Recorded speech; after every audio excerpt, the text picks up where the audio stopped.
Hello, this is group number one. We are going to talk about Wireshark, which comes under the category of forensic tools.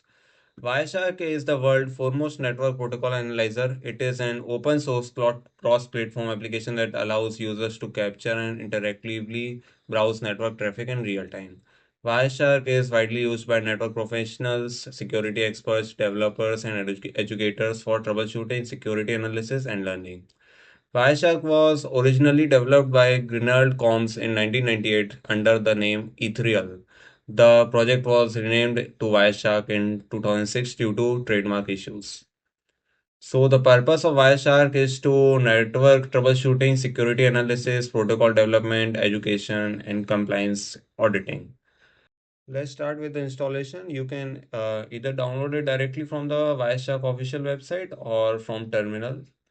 So if you are in Windows, click here, and if you are in Mac, do click it here. And if you are in Linux, you do have to run these commands to install Wireshark in your system. One of the application of Wireshark is capturing live network traffic.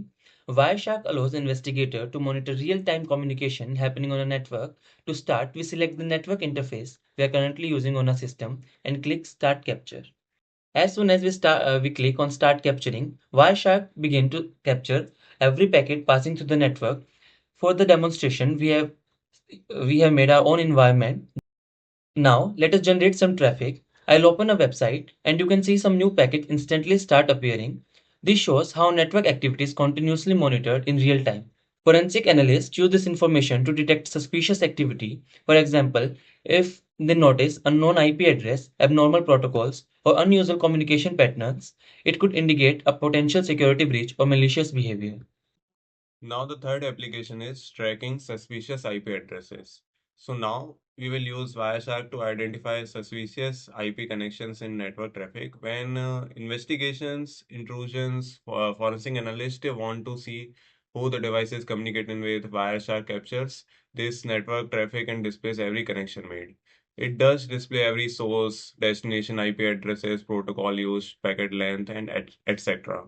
So now to focus on our device, we will first find our own IP using ipconfig get IP addr and our network name. So basically EN0 is our network interface here. So here I got my IP.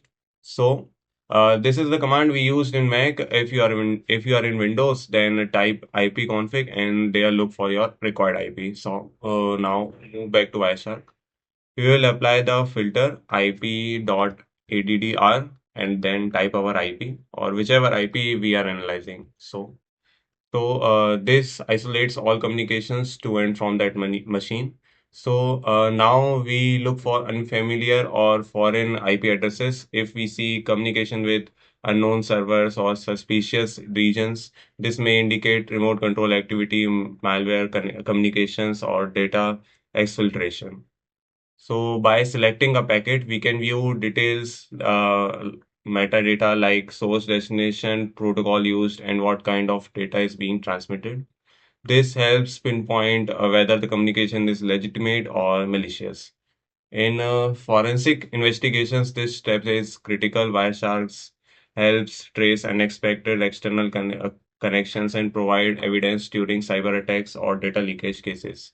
Identifying the communication path is often the first step in detecting the attacker.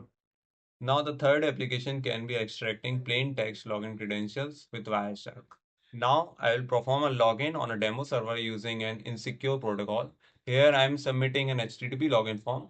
This generates the packet we want to inspect. So, back in the Wireshark, filter the capture with HTTP or FTP to narrow down login traffic. Here, I am doing HTTP, so I will search on the basis of HTTP. Now, here comes a HTTP with a post request.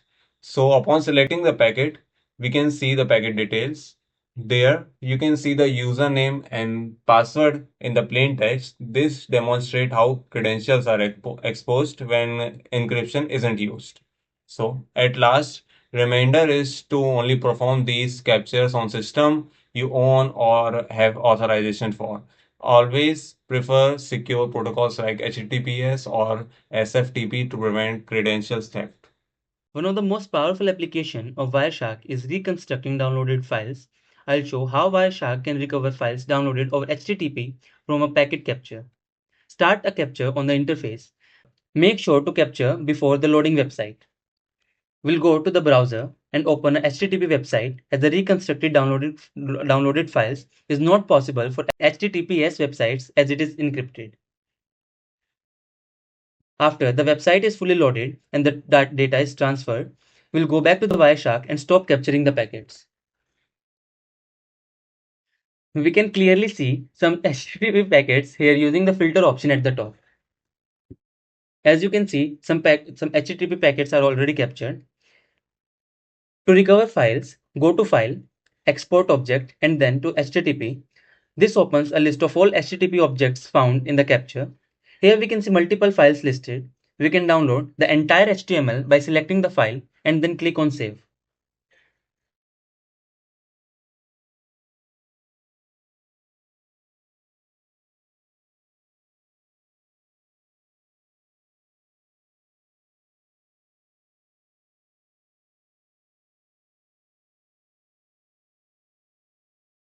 Objects like images and videos are also captured by Wireshark.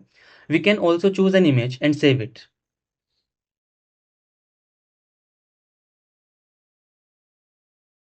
An HTTP website is vulnerable to get exposed, we are always recommended to use HTTPS protocol. Applications of Wireshark. They are network troubleshooting, security threat detection, web and API development, VoIP quality monitoring. And the limitations of Wireshark are encrypted traffic. Uh, these describe Wireshark cannot read encrypted data like HTTPS websites without a special decryption keys. Since most modern websites use strong encryption, these traffic usually remains unreadable even if you have the keys.